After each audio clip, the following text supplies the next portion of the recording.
بسم اللہ الرحمن الرحیم۔ السلام علیکم۔ یہ کاشانہ بصیرت کا آڈیو بک چینل ہے اور آپ جو کتاب سماعت فرما رہے ہیں اس کا نام ہے عورت پردے کی آغوش میں۔ مؤلف ہیں استاد شہید مرتضیٰ مطہری اور اس کا ترجمہ کیا ہے سید محمد موسیٰ رضوی نے۔ آئیے سنتے ہیں اس کا پارٹ نمبر 5، صفحہ نمبر 70۔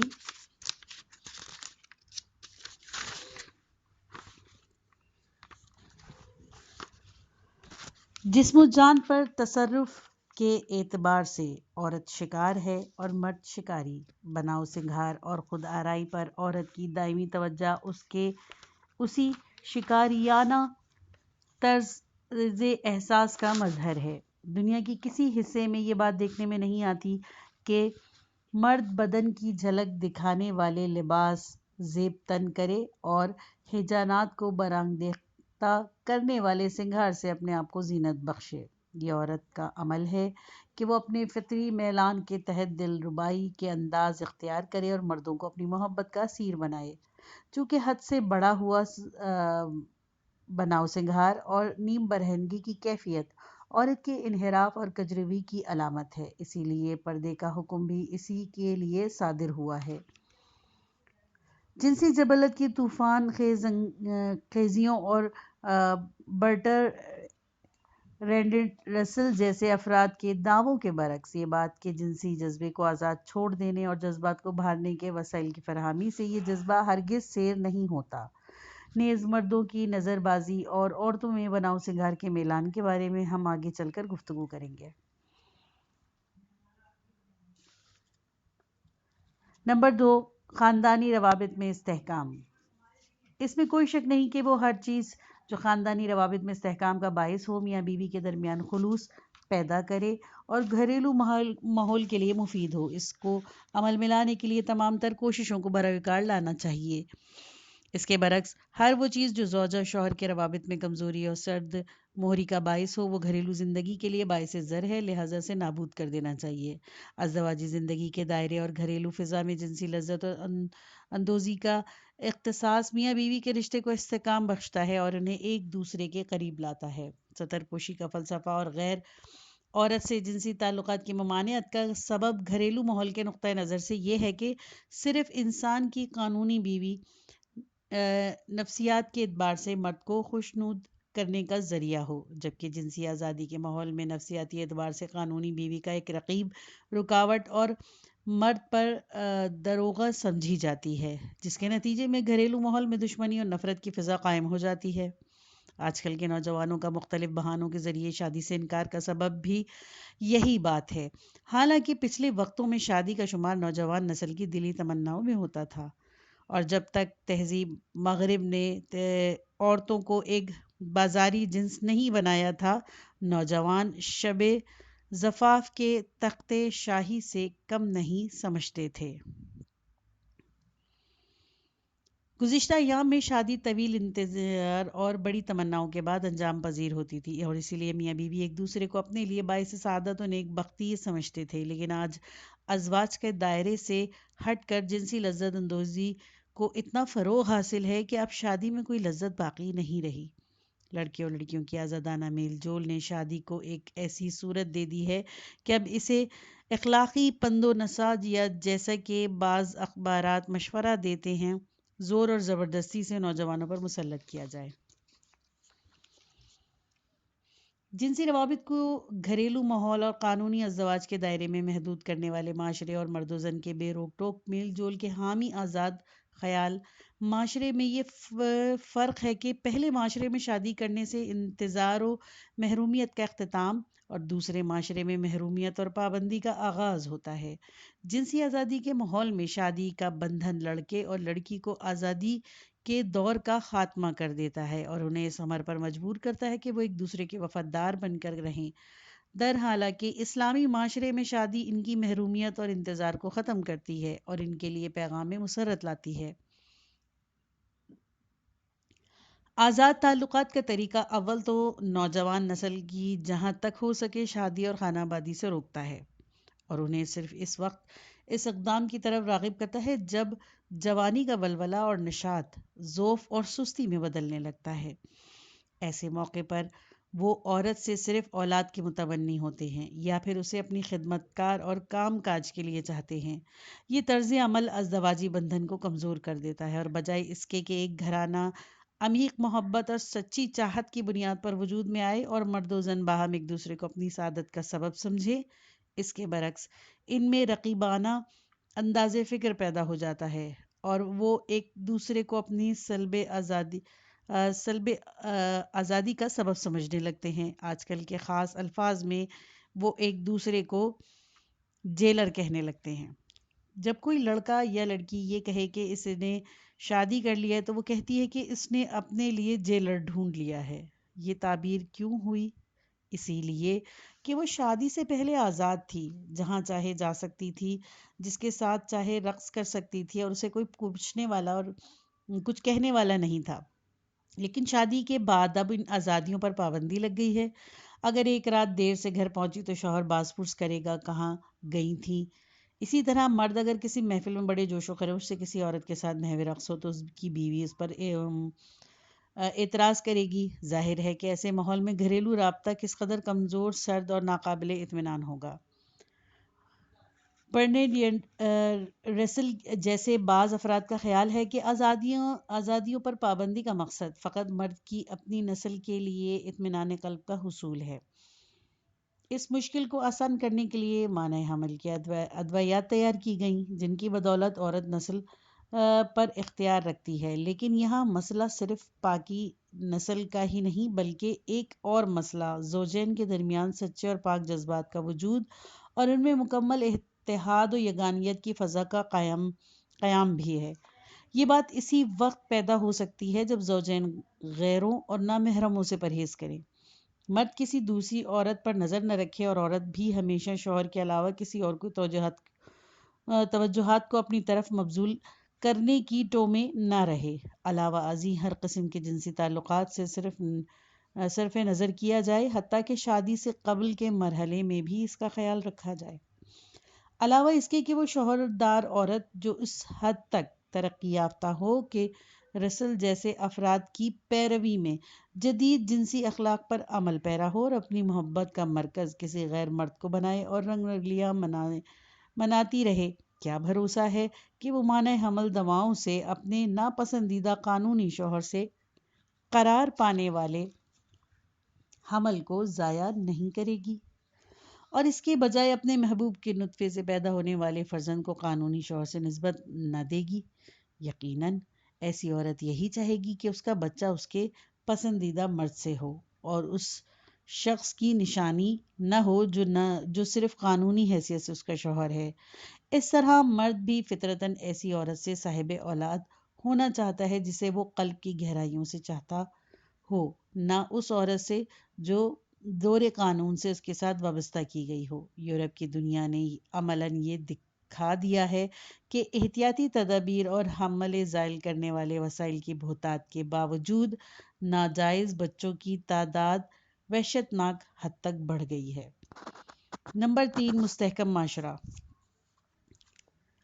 جنسی لذائذ کے حصول کو گھر کے ماحول سے نکال کر پورے معاشرے کی حد تک وسیع کرنا قوت کارگزاری میں خلل پیدا کرتا ہے اور اس سے معاشرے کی بنیادیں ہل جاتی ہیں، اور یہ بات اس کا اعتراض کے بالکل برعکس ہے جیسے پردے کے مخالفین پیش کرتے ہیں۔ وہ کہتے ہیں کہ پردہ افراد معاشرے کے تقریباً نصف حصے کی توانائی کو مفلوج کرتا ہے، حالانکہ بے پردگی اور آزاد جنسی تعلقات کی ترویج اجتماعی کارکردگی کو مفلوج بناتی ہے۔ عورتوں کی توانائی کو مفلوج بنانا ان کی صلاحیتوں کو پابہ زنجیر کرنا ہے، جبکہ اسلام میں پردہ عورت کو مقید کرنے کے مفہوم میں نہیں ہے کہ جس سے وہ علمی، اجتماعی، اقتصادی کوششوں سے محروم ہو جائے۔ اسلام یہ نہیں کہتا کہ عورت گھر سے باہر نہ نکلے اور نہ ہی وہ اس کو تحصیل علم و دانش سے روکتا ہے، بلکہ اس نے تو علم و دانش کے ہر مرد و زن کے لیے مشترک فریضہ قرار دیا ہے۔ اسلام نے عورت کو معاشی جدوجہد سے نہیں روکا۔ وہ یہ نہیں چاہتا کہ عورت بیکار بیٹھی رہے اور اس کا وجود عبث ہو کر رہ جائے۔ چہرے اور ہاتھ کی ہتھیلیوں کے علاوہ ستر بند کی کسی طرح بھی علمی، اجتماعی، اقتصادی امور کی راہ میں نہیں رکتا۔ جو چیز اجتماعی امور کو ٹھیس پہنچانے والی ہے وہ کاروباری ماحول میں شہوت رانی کا دخل ہے۔ اگر لڑکے لڑکیاں علیحدہ ماحول میں علم حاصل کریں گے یا بالفرض ایک ساتھ تعلیمی سرگرمی میں مصروف ہوں گے مگر ستر پوشی کا خیال رکھیں گے اور کسی قسم کا بناؤ سنگھار نہ کریں گے تو کیا وہ بہتر طور پر تعلیم پر توجہ دے سکتے ہیں؟ یا اس کے برعکس رانوں سے بالش بھر اونچائی رکھنے والے اسکرٹس کے ساتھ لڑکیاں لڑکوں کے پہلو بہ پہلو بیٹھیں یا ان کی توجہ کہیں اور ہو؟ کیا کوئی فرد سڑکوں، بازاروں، دفتروں، کارخانوں وغیرہ میں اس ماحول میں بہتر کارکردگی کا مظاہرہ کر سکتا ہے جبکہ ہر وقت اس کی نظروں کے سامنے لڑکیوں کے بنے سجے شہوت انگیز چہرے رقص کناں ہوں گے؟ اگر آپ اس حقیقت کو سمجھنا چاہیں تو ان لوگوں سے پوچھیں جو اس ماحول میں کام کرتے ہیں۔ وہ کمپنیاں یا ادارے جو شدت سے بہتر کارکردگی کے خواہاں ہیں اس طرح کے ماحول سے پرہیز کرتے ہیں۔ حقیقت یہ ہے کہ ہمارے درمیان یہ لذت آمیز اریانی کہ جہاں ہم نے یورپ اور امریکہ کو بھی شرما دیا ہے، یہ مغربی سرمایہ دار اور شہوت پرست اقوام کا تحفہ ہے، اور حقیقت میں یہ انسانی معاشروں کو نیم جاں اور ناکارہ بنانے کے لیے خاص طریقہ ہے۔ اس طرح وہ ایک بے جان معاشرے کو اپنے دست نگر بنا لیتے ہیں کہ بعد اسے اپنے کارخانوں کی مصنوعات کے استعمال پر مجبور کرتے ہیں۔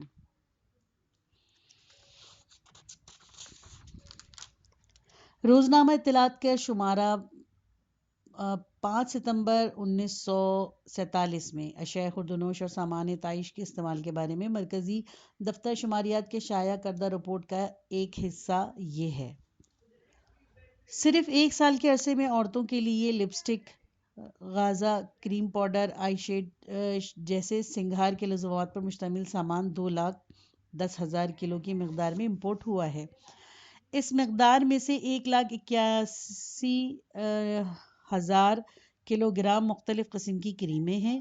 مزید برآں اس ایک سال کے عرصے میں 1,665 بلاؤز، 25,000 درجن پاؤڈر کے ڈبے اور 4,204 عدد غازہ ٹیوب، بدن کو دبلا کرنے والے صابن کی 2,280 ٹکیاں اور میک اپ کی 2,280 شیشیاں درآمد کرنے کی اجازت دی گئی ہے۔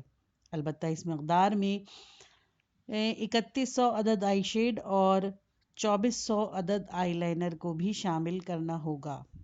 جی ہاں، ایرانی عورت کو جدت، ترقی، وقت کے ساتھ چلنے کے بہانے ہر روز ہر لمحہ سرمایہ دار ممالک کے تیار کردہ سامان آرائش کے ساتھ سجا کر اپنے آپ کو لوگوں کے سامنے پیش کرنا پڑتا ہے تاکہ وہ یورپی کارخانوں کے لیے قابل قدر اور لائق صارف کی حیثیت سے داد تحسین حاصل کرے۔ اگر ایرانی عورت فقط اپنے قانونی شوہر یا عورتوں کی محفل کے لیے بناؤ سنگھار کرے تو وہ نہ تو مغربی سرمایہ داروں کے لیے ایک لائق صارف بن سکتی ہے اور نہ ہی اس لیے دوسرے فریضے کو انجام دے سکتی ہے جو نوجوان نسل اخلاقی انحطاط اور اجتماعی کوششوں میں رکاوٹ سے متعلق ہے اور جس سے مغربی استعمار کا مفاد وابستہ ہے۔ غیر سرمایہ دار معاشرے میں لادینی رجحانات کے باوجود عورت کی آزادی کے نام پر اس طرح کی رسوائی کم ہی نظر آتی ہے۔ نمبر 4، عورت کا احترام اور اس کی قدر و منزلت۔ ہم پہلے ہی عرض کر چکے ہیں کہ مرد جسمانی اعتبار سے یقیناً عورت کے مقابل برتری رکھتا ہے، ذہن و فکر کے اعتبار سے بھی مرد کا عورت پر تفوق قابل ذکر ہے۔ ان دونوں محاذوں پر عورت مرد کے مقابل نہیں آ سکتی، لیکن عورت نے ہمیشہ شفقت اور رحم دلی میں مرد پر اپنی فضیلت ثابت کی ہے۔ عورت ہی نے زن و مرد کے درمیان پردے کو اپنے تحفظ کے لیے برقرار کیا ہے۔ اسلام نے عورت کو ترغیب دلائی ہے کہ وہ اس سلسلے میں پردے سے استفادہ کرے۔ اسلام نے خاص طور پر یہ تاکید کی ہے کہ عورت جس قدر سنجیدہ، باوقار اور پاک دامن ہوگی اور اپنے آپ کو مردوں سے چھپائے رکھے گی، اس کے احترام میں اتنا ہی اضافہ ہوتا چلا جائے گا۔ آگے چل کر سورہ احزاب کی تفسیر میں ہم دیکھیں گے کہ قرآن مجید نے اس تاکید کے بعد عورتیں پردہ اختیار کریں فرماتا ہے۔ سورہ احزاب آیت نمبر 59، یعنی یہ عمل اس لیے ہے کہ عورت کو پاک دامن سمجھا جائے اور یہ معلوم ہوا کہ وہ اپنے آپ کو اجتماع عام میں پیش نہیں کرتی، اس کے نتیجے میں بےہودہ اور بد اخلاق افراد اس کے مزاحم نہیں ہوں گے۔ چوتھا باب، پردے پر اعتراضات اور اشکالات۔ پردہ اور منطق۔ سب سے پہلا اعتراض جو پردے پر کیا جاتا ہے وہ یہ ہے کہ اس کی کوئی معقول دلیل نہیں ہے جو بات مطابق عقل نہ ہو، ہمیں اس کا دفاع نہیں کرنا چاہیے۔ پردے کے اسباب میں ان چند باتوں کا تذکرہ کیا جاتا ہے: نمبر 1، تحفظ اور امن و امان کا نہ ہونا۔ نمبر 2، رہبانیت اور ترک لذت کا تخیل۔ نمبر 3، مرد کو خود غرضی اور حکمرانی کا جذبہ۔ نمبر 4، ایام حیض میں عورت کی نجاست کا نظریہ۔ پردے کی نسبت سے یہ تمام تخیلات ایک دم محمل اور باطل، غیر صحت مندانہ اور خرافات پر مشتمل ہیں۔ پردے کی غیر منطقی اور نامعقول ہونے کا جواب ہماری اس گفتگو سے واضح ہو گیا جسے ہم پچھلے حصے میں عرض کر چکے ہیں۔ اس حصے کے مباحث سے معلوم ہو گیا کہ پردہ البتہ اسلامی مفہوم کے اعتبار سے نفسیاتی، خاندانی، اجتماعی اور یہاں تک کہ عورت کی قدر و منزلت میں اضافے کے پہلو سے بھی ایک معقول منطق کا حامل ہے، اور چونکہ ہم نے اس کی تفصیل پچھلے حصے میں پیش کر دی ہے لہٰذا اس حصے میں اس کی تکرار نہیں ہوگی۔ پردہ اور حقیقت آزادی۔ پردے پر ایک اور اعتراض یہ وار کیا گیا ہے کہ پردے نے عورت کا حق آزادی سلب کر لیا ہے جو ہر بشر کا بنیادی حق ہے، اور اس سے عورت کی بشری حیثیت کی توہین ہوتی ہے۔ کہا جاتا ہے کہ انسانی مقام و حیثیت کا احترام اعلان حقوق انسان کی شقوں میں سے ایک شق ہے۔ ہر مذہب و ملت کا انسان، وہ مرد ہو یا عورت، سفید ہو یا سیاہ، صاحب احترام ہو اور آزاد ہے۔ عورت کو پردے کے لیے مجبور کرنا اس کے حق آزادی سے انکار ہے اور اس کی انسانی حیثیت کی توہین و تذلیل ہے۔ دوسرے لفظوں میں یہ عورت پر سراسر ظلم ہے۔ انسانی عزت و کرامت، عورت کی آزادی کا استحقاق، نیز عقل و شرع کا یہ حکم کہ کوئی شخص بلا سبب کسی کو قید و بند کی زحمتوں میں نہ ڈالے اور ظلم کسی شکل اور کسی بہانے سے بھی روا نہ رکھا جائے، اس بات کا متقاضی ہے کہ رسم پردہ کو ختم کیا جائے۔ بار دیگر یہ بات بتانا ضروری ہے کہ عورت کی گھر میں اسیری اور بیگانہ مرد کے سامنے جانے سے پہلے برقع یا چادر اوڑھ لینا میں بڑا فرق ہے۔ اسلام میں عورت کے لیے قید و اسارات نہیں۔ شرع مقدس اسلام میں پردہ عورت کے ذمے ایک فریضہ ہے کہ وہ مردوں کے سامنے جانے سے پہلے پوشاک میں خاص وضع کا لحاظ رکھے۔ یہ فریضہ نہ مردوں کی طرف سے عورت پر عائد ہوا ہے اور نہ ایسی بات ہے جو عورت کے مقام و حیثیت کے برخلاف ہو یا اس کے بنیادی حقوق کے منافی ہو جو خداوند عالم نے اسے عطا کیے ہیں۔ اگر بعض اجتماعی مصالح کی رعایت مرد یا عورت کو مقید کر دے کہ وہ معاشرت میں خاص روش کا خیال رکھیں اور وہ راہ اختیار کرے جس سے دوسروں کو تکلیف نہ پہنچے اور اخلاقی معیار برقرار رہے، تو اسے اسیری یا غلامی نہیں کہا جا سکتا اور نہ وہ انسانی حیثیت یا حقیقت آزادی کے منافی ہے۔ دنیا کے متمدن ممالک میں آج بھی مردوں پر اسی طرح کی پابندیاں عائد ہیں کہ وہ برہنہ یا سونے کے لباس میں باہر نہیں آ سکتے، بلکہ اگر وہ پاجامے کے ساتھ باہر نکلیں تو پولیس انہیں دھر لیتی ہے کہ انہوں نے معاشرتی اصول کا خیال نہیں رکھا۔ جب اخلاقی اور اجتماعی مصلحتیں افراد کو مجبور کرتی ہیں کہ وہ رہن سہن کے طریقوں میں خاص اسلوب کے پابند رہیں، مثلاً مکمل لباس کے ساتھ باہر آئیں، تو یہ چیز غلامی نہ ہوگی نہ اسیری ہوگی، نہ ہم اسے انسانی حیثیت اور انسان آزادی کے خلاف کہہ سکتے ہیں اور نہ ہی یہ عمل ظلم و زیادتی اور ناعقل و شعور کے منافی ہوگا۔ اس کے برعکس اسلام کے بتائے ہوئے حدود میں عورت کو ڈھکا چھپا رکھنا اس کی شخصیت و احترام میں اضافے کا باعث ہوتا ہے کیونکہ وہ اسے لفنگوں اور اخلاق سے عاری افراد سے محفوظ رکھتا ہے۔ عورت کی شرافت اس بات کے